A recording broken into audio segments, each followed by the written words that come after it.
Climate change is going to affect everyone, but it already is affecting Black people in more severe ways than other groups.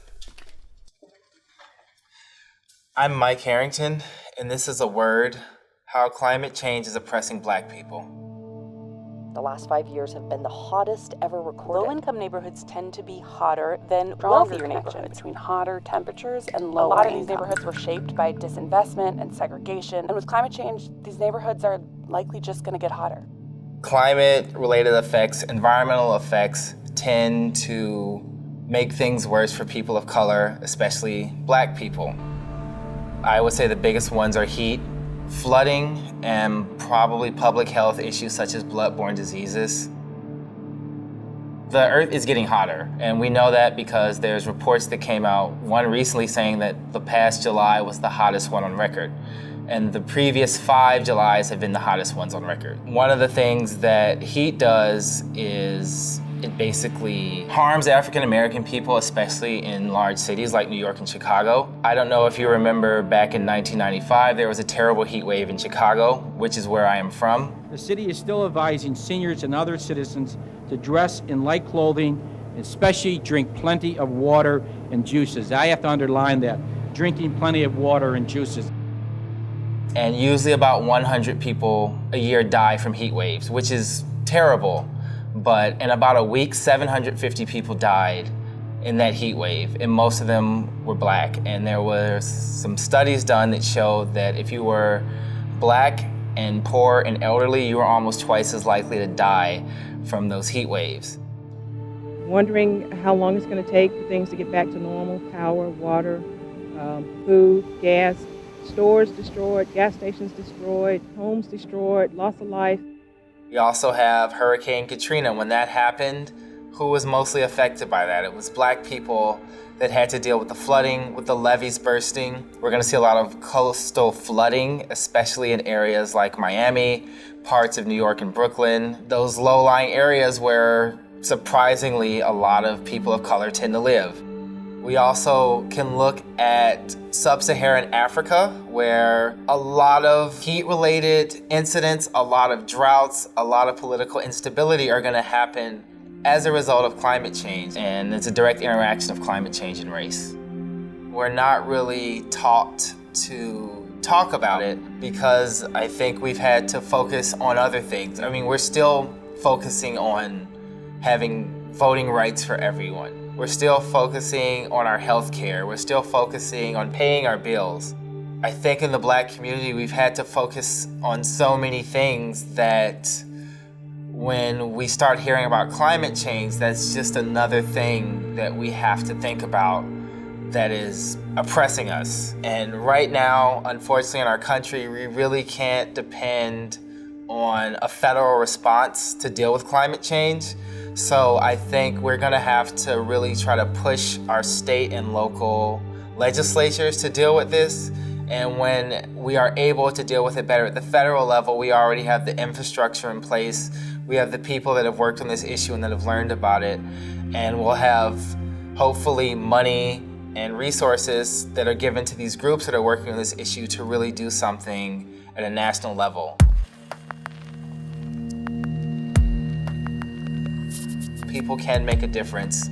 You just have to make sure that you're very conscious about it and that you don't give up.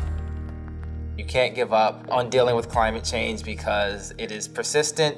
When we are creating these solutions, we really need to address the least of us first. And I don't mean least as in like we're worth less. I mean least as in we've been considered less. And I think we need to really look at how to empower those people and give them the resources they need so that they can deal with climate-related impacts.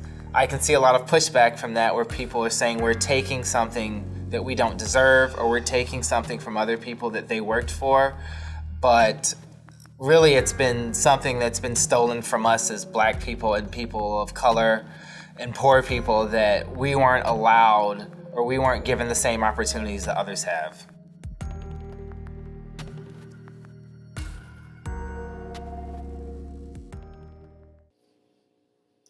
Good morning.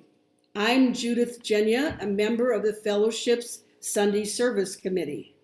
I'd like to welcome all of you today for joining us wherever you are, whatever your beliefs, and whoever you love. You are welcome here with us. Today is the first of two services celebrating Earth Day, which is April 22nd.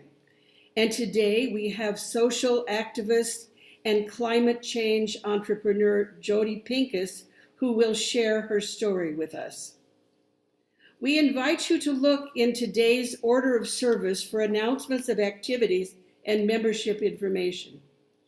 You can go to our website at UUFSMA.org and find there a link to today's order of service, a link to easily sign on to our Zoom services, donate to our fellowship, or link to our YouTube channel with recording of today's and previous Sunday services. Please share our website with your friends and family too. Our breakout discussions after the service are great places to reflect on today's message with old and new friends. Just stay connected after the postlude music ends, and you'll be randomly assigned to a room. If only one or two people show up in your room, sit tight for a minute and you'll be moved to a larger group. Near the end of the service, we'll post a question to kick off your discussion. If you're a new visitor, we invite you to delay accepting your breakout room assignment so our minister and membership team can chat with you for a few minutes in our main room. And now we have an update from our COVID task force given today by Donna Shoebrooks. I'm Donna Shoebrooks, a nurse on our UU COVID task force. Time is soon approaching for many of us in San Miguel to get our second vaccine dose. Please do not stress over all the rumors and possible misinformation about when and how this will actually be accomplished. We know that you should return to the same site where you had dose number 1. But the window period is flexible from 3 to 6 weeks. So no doubt this will happen. Here's more good news. You can rely completely on this fellowship using the UUFSMA email list, the one sending you weekly our newsletter. When the SMA COVID task force is informed about how and when vaccines will be given, Kate Greenaway will notify Denise immediately, and you will get an email with all the information you need. So don't worry, you will be clearly instructed by us. Even more good news. The CDC, after multiple scientific studies, has stated that contact from surfaces is a much lower risk than previously predicted. This means you don't have to disinfect your packages, mail, and groceries. Some common sense still applies, and obviously good hand washing is always the key. But when can we gather safely without masks? You can gather safely indoors with others outside of your bubble 2 weeks after everyone gathered has had their second dose. Even hugging again. Hey, sex could be back. Did it ever leave? I'm just checking if you're paying attention. Remember that proper mask use and social distancing is for everyone's protection.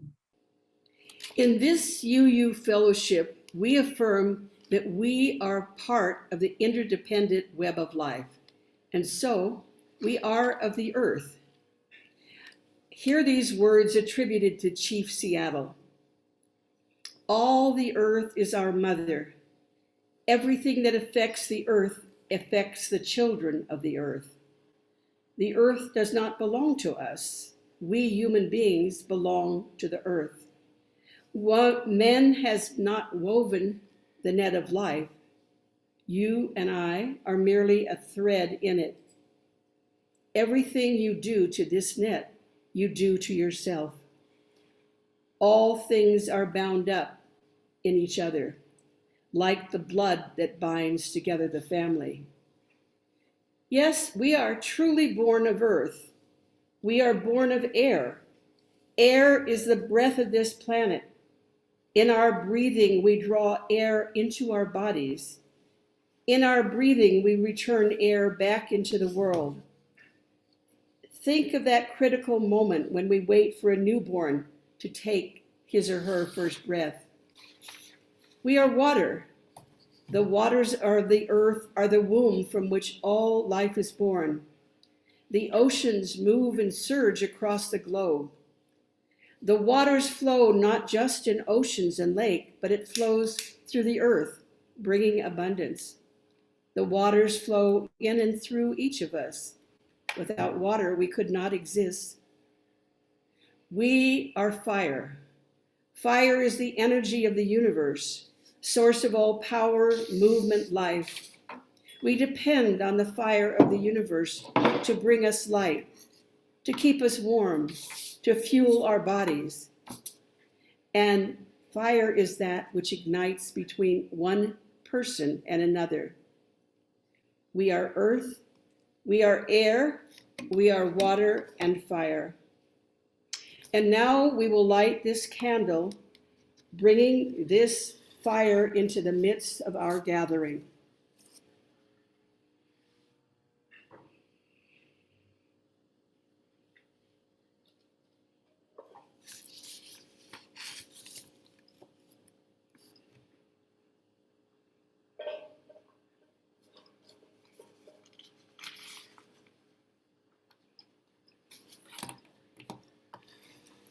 And now, please join in our voices together in singing our beautiful hymn number 163, For Me, the Earth Forever Turning.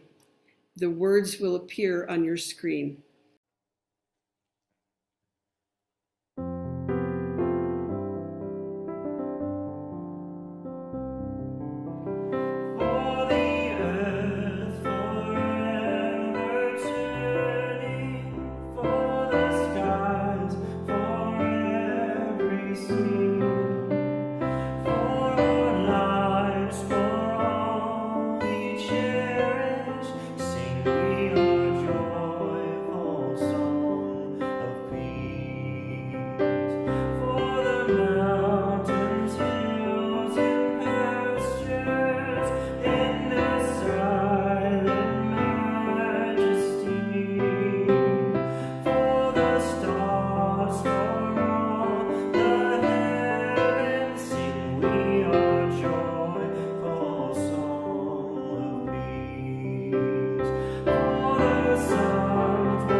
Join me in reciting together our fellowship's covenant. The words will appear on your screen shortly.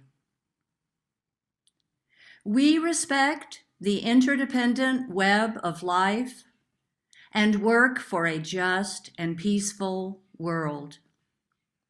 We encourage the search for truth and meaning, strive for compassion in our relationships, and seek values that will benefit our lives and the lives of others. This is our covenant. Respetamos todos los estilos de vida dentro de su red interdependiente y trabajamos por un mundo justo y pacífico. Alentamos la búsqueda de la verdad y la comprensión total. Nos esforzamos por mantener compasión en nuestras relaciones y buscamos valores que beneficien nuestras vidas y las vidas de los demás. Este es nuestro convenio. Good morning. My name is Mark Johaningsmeir, and as Judith mentioned in our welcome, we are glad that each one of you are here, and we are glad for all of the gifts that you bring to this fellowship. We also welcome the wisdom from many religious and philosophical traditions. Today's speaker is Jewish. I'm a retired United Methodist minister. These words, which I'm using to introduce the honoring of the joys and concerns, is from a Mexican, Arnoldo Garcia, who is also a Buddhist. Today's joys and concerns were sent in to Tom Rossiello, our fellowship's minister. You may share other concerns right now by typing them into the chat box, and you'll see the way to enter that. And now I invite you to enter into this time of reflection. I breathe in rain. I breathe out green. I breathe in wind. I breathe out sky. I breathe in daughters and sons. I breathe out hope. I breathe in fire and breathe out power. I breathe in the burning sage. I breathe out clarity. I breathe in oppression and breathe out liberation. I breathe in the Buddha. I breathe out Mexican.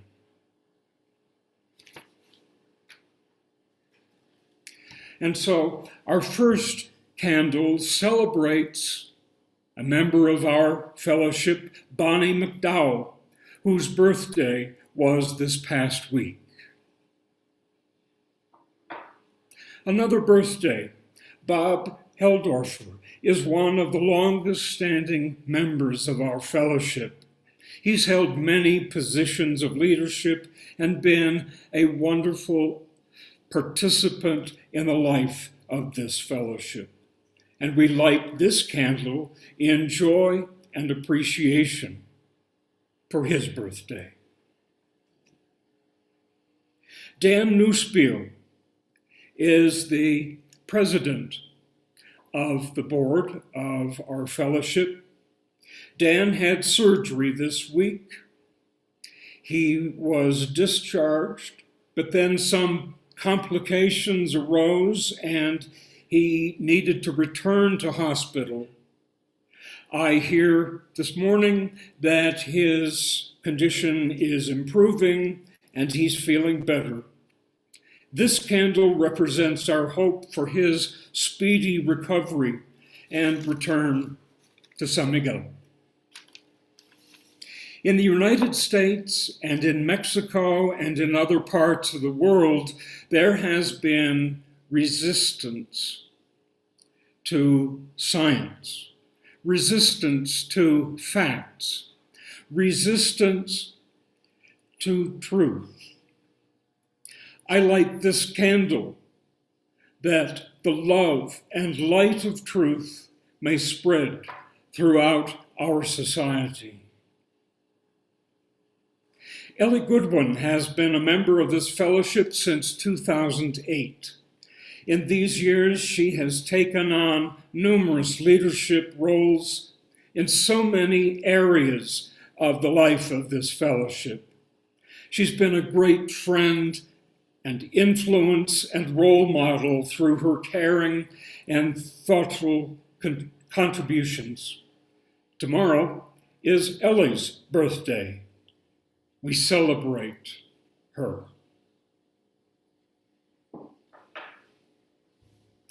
Other occasions for gratitude, joy, concern have not been mentioned, but you know them. We light this candle to represent all of those joys and concerns that are not mentioned, but continue in our hearts and minds. Thank you.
Good morning. My name is Mary Morrell, and I'm a new member of this fellowship and also a new member of the Social Action Committee. The fellowship proudly donates half of our budget to support 11 carefully vetted NGOs serving our surrounding community. One of these, Casita Linda, which means pretty little house, builds small 3-bedroom houses with and for the poorest of the poor in San Miguel's outlying campo. They completed their 111th house at the end of 2020 in 12 different communities, and they have an additional 7 homes that are in sight for the next 18 months. Because of COVID, Casita Linda's social worker, Magdalena Perez Lopez, had to suspend the popular in-person workshops she gives to the families who have the Casita Linda houses. So she had to make contact with the families only by cell phone. The Casita Linda Board of Directors decided to use funds from this fellowship to pay a part of Magdalena Perez Lopez's salary and to also purchase fabric masks and antibacterial gel, as well as giving information to the families about how to use it. For example, how to use the mask correctly, the importance of washing their hands, and what to do in case they had symptoms. If you value supporting local nonprofits such as Casita Linda in our community, and if you enjoy our virtual Sunday services and other virtual gatherings during the week, please understand that annual pledges do not cover all of the expenses and the nonprofit grants that we give to the NGOs. During the upcoming musical pause, please go to our donate link, which you can find in the chat box, or you can go to our website UUFSMA.org and make a donation there with easy to follow instructions. Your support is needed now more than ever, and we thank you sincerely for your generosity.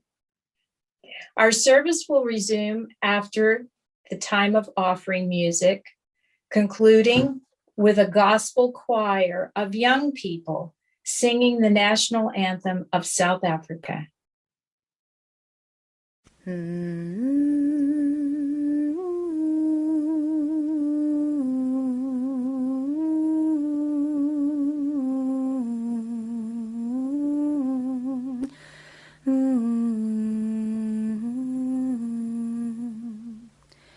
From you I receive, to you I give. Together we share, and by this we live. From you I receive, to you I give. Together we share, and by this we live.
It is now my privilege to introduce today's speaker, Jodi Pincus, who has worked and lived at the intersection of climate change, racial reckoning, and justice for all. Jodi Pincus has lived under apartheid South Africa, in Australia, Israel, on a Yurok Indian reservation, and for the longer time in the California Bay Area, and now in San Miguel de Allende. Today, Jodi shares with us how her childhood experiences and the values of tikkun olam, or repairing the world, have influenced her life's vocation. She continues to work at the intersection of climate change and racial and social justice. Prior to becoming a consultant, Jodi worked for over 20 years in nonprofit management, implementing workforce development, social justice, and sustainability programs. She developed innovative green training and employment models that are held as exemplars in both the national and international communities.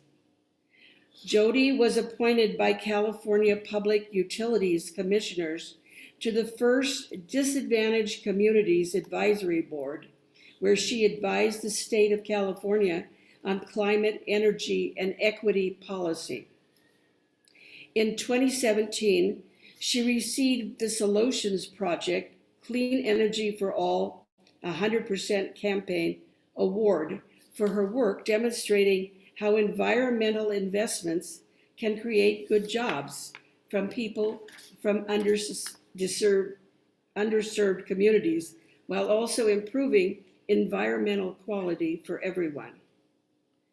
Jodi's connection to the environment and her understanding that our survival depends on how we walk in the earth is steeped in her early years living in the places that I mentioned and spending summers at a Jewish camp in Yosemite. She recently moved to San Miguel de Allende with her husband, 2 sons, and a dog, so that her children could become bilingual and learn about their Mexican heritage. Jodi also hopes to nurture her creativity and continue her dancing. Jodi is now serving on the board of Ojalá Niños. This quote from Nelson Mandela exemplifies Jodi. Action without vision is only passing time. Vision without action is only daydreaming. But vision with action can change the world. And so I'm happy to introduce our world changer, Jodi Pincus.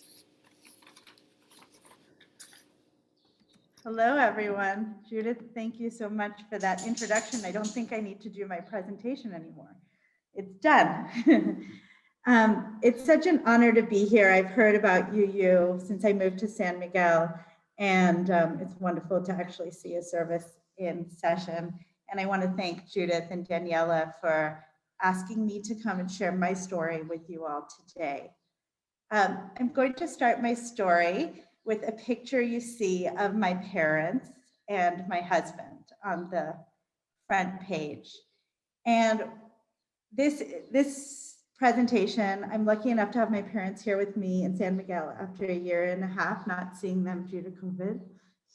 And this presentation I dedicate to them because the values and who I am is because of what they have taught me in my life.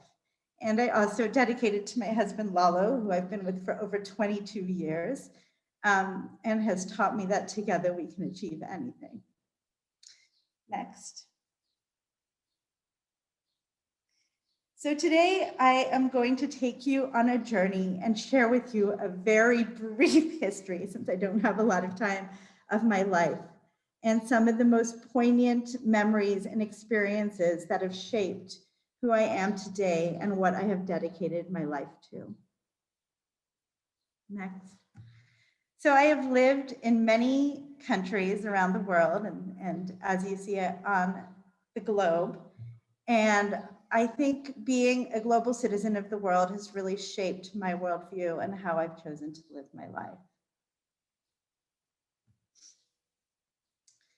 So I've dedicated my life to what I consider the 2 most pressing issues of our time. And the first is climate change. We are in an existential crisis, and we are in a time where we don't know if humanity is going to stick around or not. I think we've passed the point of no return, not to be gloom and doom, but it's going to be a process. And we know that those who are impacted most by climate change, especially from the video you just saw, are Black and brown and poor people. We're going to be experiencing a lot of impacts from global refugees, droughts, food shortages, and many more devastating things. And for those people that don't have the security nets or income, this climate change is going to weather very, very poorly on them. The second thing that I've decided to dedicate my life to is inequality, both racial and income. And really what this stems from is from systemic racism in the United States and South Africa and Mexico, globally, from colonization, and also capitalism. And these inequalities, as you see in this picture, the top corner of the picture is a campment in Oakland, California, that was right outside my office where I worked. There was basically a shanty town of tents all over the Bay Area right now, thousands and thousands of homeless. And the whole bottom screen is Mark Zuckerberg and maybe 4 of his 10 or 11 estates. So it's just to show that in the wealthiest part of the world, Silicon Valley, the Bay Area, you see this racial and income inequality playing out on a massive scale. So let's move on. So we can look at these problems of climate change and racial and economic inequality, and we can either see it as gloom and doom, or we can see it as an opportunity. Racial and income inequality has been exacerbated and will continue to be exacerbated by climate change. And based on our actions and our policies, we can make an impact and see it as an opportunity to lift all people up and deal with race and income inequality. And that is what the Biden administration is actually trying to do. And I'll come back to that later. So the first map on our journey is in South Africa. I was born in 1976 during the Soweto uprising, when thousands and thousands of youth took to the streets for their rights. And South Africa was very formative. I only stayed there till I was 7 years old, but I have many, many memories of becoming race aware and aware of the injustices. And I'll share one with you. In South Africa during the time, we had maids in our house who would come to our house every day.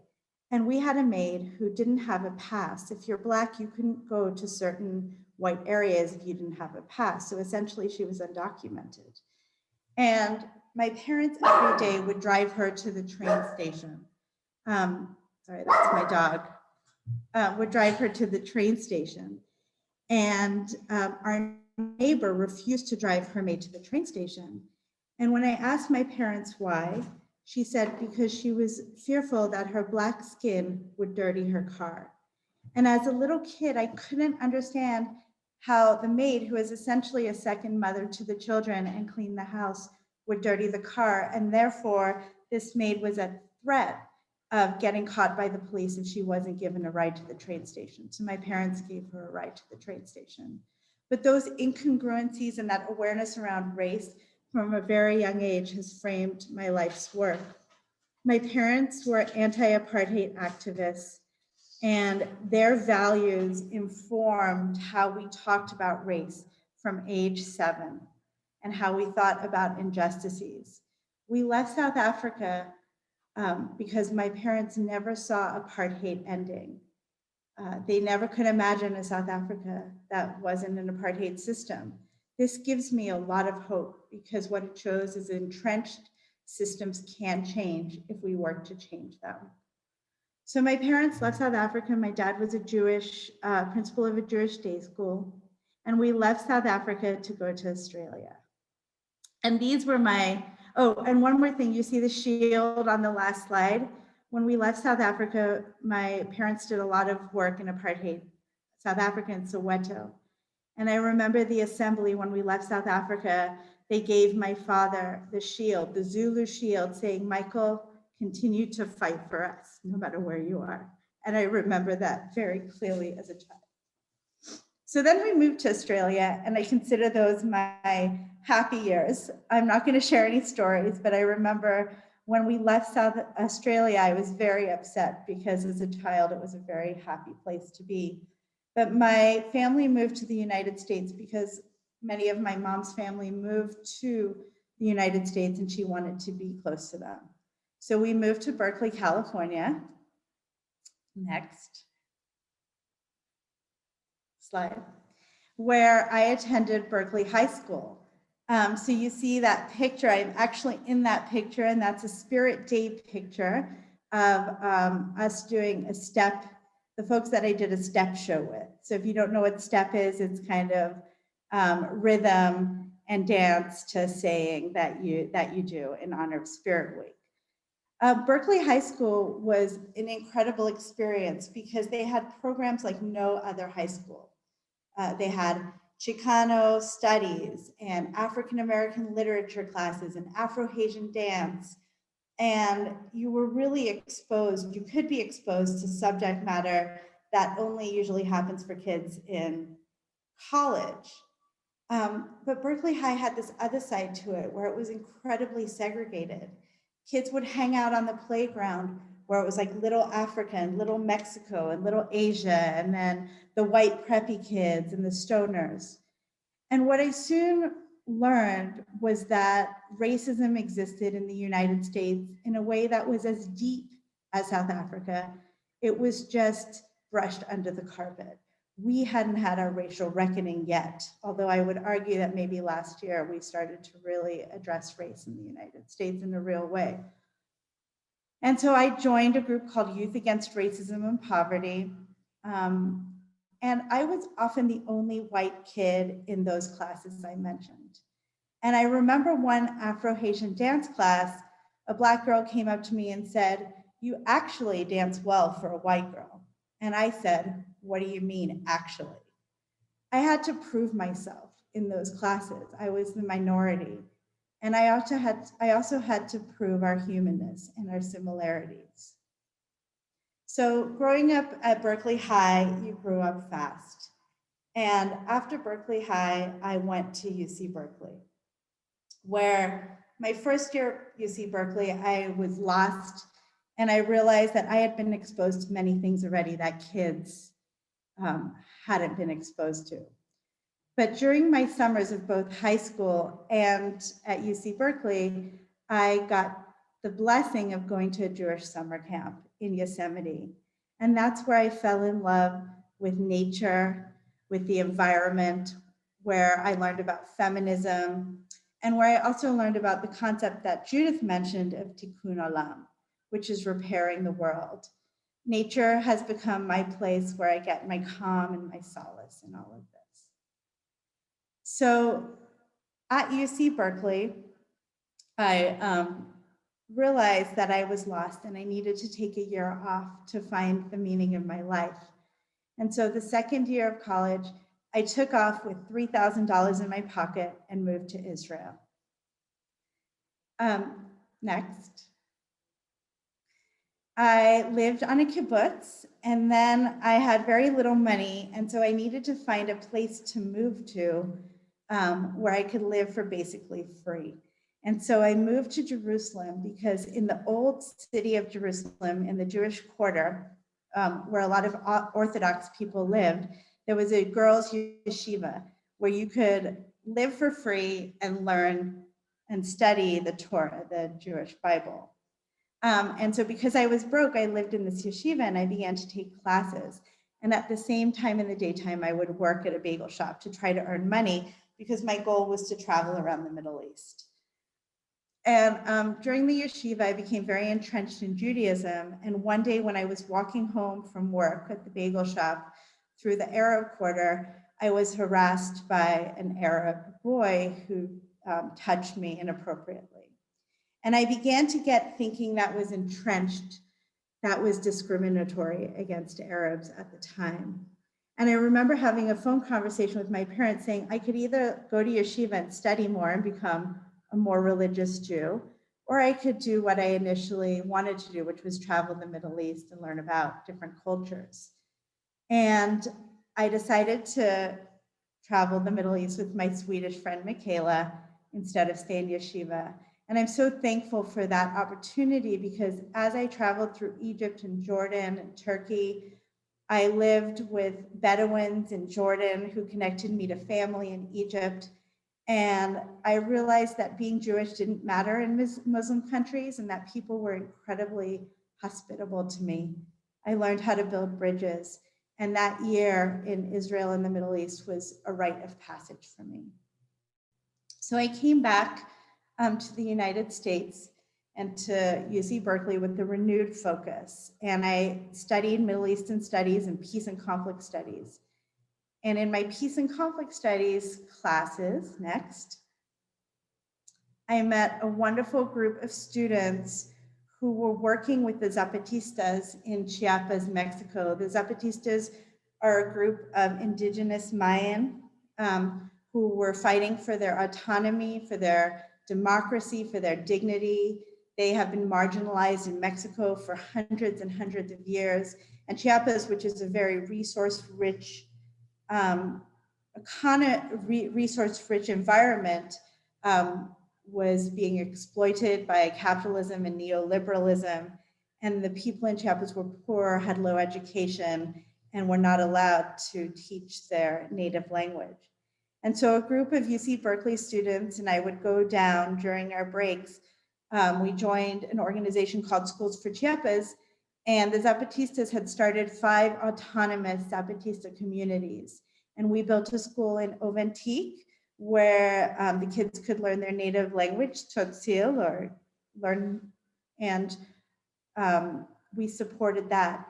In 2001, Comandante Marcos led a caravan of Zapatistas throughout Mexico, which was a peace caravan of thousands of people, both indigenous, Mayan, Mexican nationals, and internationals. I was on a bus with people from Italy and France and Uruguay and Argentina, and we were all fighting for todos somos Zapatistas. We are all Zapatistas for dignity and human rights for all. And we traveled to these 32 cities and we slept in stadiums or anywhere we could find along the way. And we were greeted by food and support from people all across Mexico. And the caravan ended in Mexico City, where they made requests to the government at the time.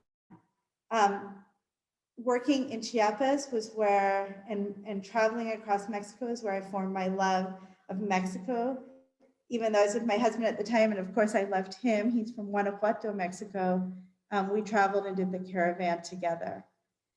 And after Chiapas, I came back, graduated from university, and began working at Job Corps and workforce development and economic development. A job opening became available at an organization called Rising Sun. And at the time, Rising Sun was tiny. There were 2 staff. They were employing young people, low-income youth in Berkeley to go into people's homes and do energy and water conservation retrofits. What I loved about Rising Sun, it was a merger of both of my passions of climate change and racial and economic inequality, trying to solve both problems. Historically, the environmental movement has been seen as a very elite white movement that cared more about polar bears and the planets than people. And so Rising Sun was formed to kind of break that dichotomy and say that if we're going to address the planet, it's about people, and we have to use this as an opportunity to lift people up. So as the executive director of Rising Sun, we started to grow the organizations where every summer we employed hundreds of youth across the Bay Area and Stockton, the Central Valley, and put them to work and give them skills in the green economy. We also started a program where we worked with people who were returning from prison and needed a job, and we trained them in clean energy and union construction trades so we could get them into a pathway and move them out of poverty. Because most of the clean energy and climate jobs are in existing construction sectors, and union jobs are the jobs that provide people with dignity and a real career pathway and real wages and benefits. And we also had a program where we worked with women and provided them with jobs in the construction sector and tried to tackle the gender equity issues in the construction trades. And so as you see, I think Judith mentioned the billboard that I was on for the clean energy solutions. And one day I woke up and in Oakland, in the Bay Area, there were 5 of those billboards around Oakland honoring my work around clean energy for everyone, not just for environmental elites. I have to say, when I started this work, which was 20 years ago, the conversation was very different. Today, the conversation is really around how climate change can also be an economic opportunity for people that will lift people out of poverty. And you see this greatly in the Biden administration, and I'll talk a little bit more about that in a second. After Rising Sun, after 13 years as executive director, I needed a break. I wanted my children to really be bilingual in Spanish. Lalo, my husband, wanted to be close to his parents. You can see his parents and the cousins. And so we decided to take a leap of faith and leave our life behind in Oakland, California, and move to San Miguel. We had always visited San Miguel and thought about retiring here, but we said, why not do it now? Now's the time. And also Trump, of course, was president, and we didn't want to be in the United States. Thankfully, that has changed. So we moved to San Miguel, and then COVID happened. And while COVID was happening, cities around the nation are continuing to tackle with their climate action plans, but also because of the economic employment issues with COVID and the grave disparity, because what we're going to see once COVID is over is that it really impacts low income, low wage workers. And those people are going to suffer for years and years post-COVID unless we can pass Biden's infrastructure bill and other things like that that offer actually an opportunity to change the dynamic. And so while living in Mexico, I was called by some old colleagues to come and help other cities around the United States look at their climate action plans and see how they could use it as a platform to create economic opportunity and workforce development opportunities for their cities. And if you go to the next slide, I am working for a firm called Inclusive Economics. And we work at the intersection of climate change, equity, and labor.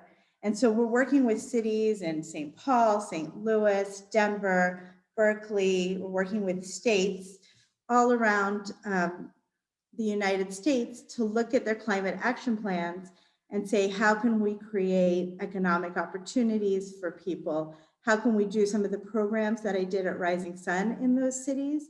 And how can they have a vision? I love Judith's quote from Nelson Mandela. How can we have a vision with action on how we can really see this? And with the Biden infrastructure bill, as well as his green job strategy, it's about clean energy, but it's really about good union jobs. And so there's going to be, if the infrastructure bill passes, there will be funding for cities around the country to really look at how do we create jobs. It's not just enough to create jobs. We want them to be what we call high road jobs, jobs that are high wages, that have a career path. There'll be a loss of some of the fossil fuel jobs when we're moving to a clean economy and decarbonization. There'll be a loss of jobs. And so we want to make sure that there's jobs for people who lose those jobs. Before Biden, we had Trump. And so where the change could really happen was on the city level. And now it can happen on the city and federal level. There's a lot of great people in his administration who understand that racial equity, economic inequality are key levers in infrastructure and climate change. And so that's the wonderful work I get to do from abroad remotely. And that's just a really brief history, if we go to the next slide, of my time on this earth so far, and those values that I have received from my parents, from them to me. I hope to pass to my children so that they can be the future and care about the same issues that I care about in the same way. So you might see these two little crazy guys running around San Miguel and my husband. So thank you for joining me on this quick journey. Thank you for that wonderful talk, Jodi. Now it's time for the benediction and extinguishing our chalice. So I want to read a poem by artist and poet Judy Chicago. And then all that divides us will merge. And then compassion will be wedded to power. And then softness will come to a world that is harsh and unkind. And then both men and women will be gentle. And then women and men will be strong. And then no person will be subject to another's will. And then all will be rich and free and varied. And then the greed of some will give way to the needs of many. And then all will share equally in the earth's abundance. And then all will care for the sick and the weak and the old. And then all will nourish the young. And then all will cherish life's creatures. And then all will live in harmony with each other and with the earth. And then everywhere will be called Eden once again. May it be so. Did you see? Did you see?